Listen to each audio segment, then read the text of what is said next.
আসলে চাইনিজরা এমন একটা জাতি, এরা মনে সুখে এবং মনে দুঃখে দুইটাতে গান গায়, নাচে। আপনি মানে আমরা এখানে আসলে প্রতিদিন দেখি যে তারা নাচতেছে, তারা এনজয় করতেছে। মানে এখানে কেউ দর্শক নাই, ওরা নিজেদের মনে হয়তো ওরা নাচতেছে, ওরা গান গাইতেছে, ওরা নিজেরা এনজয় করতেছে।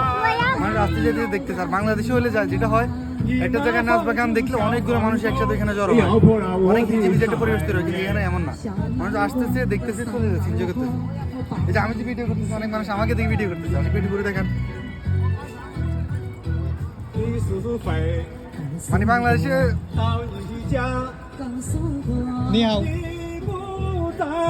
বাংলাদেশে যেটা হয় সেটা হচ্ছে যে কোনো বিদেশি মানুষ যদি বাংলাদেশে আসে, সবাই তাকে যে পরিমাণ আগ্রহ নিয়ে দেখে, তারা চাইনিজরা আমাদেরকে এভাবে দেখে। তারা আমাদের টিভিতে আমার সাথে আসে, সেলফি তোলে, কথা বলার চেষ্টা করে, আমরা বলি এই হচ্ছে অবস্থা। ওরা খুবই ভালো লাগছে বিষয়টা।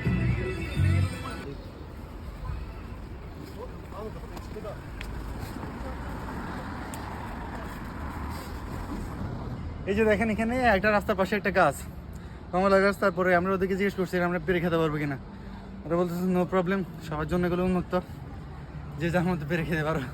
আমরা বাঙালি, গাছ তো ভালো উঠতে পারি, গাছ উঠে পারলাম। অনেক ফল আছে এখানে দেখেন।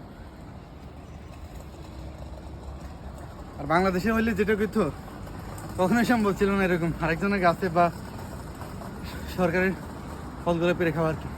তো বিষয়টা খুবই এনজয় করলাম।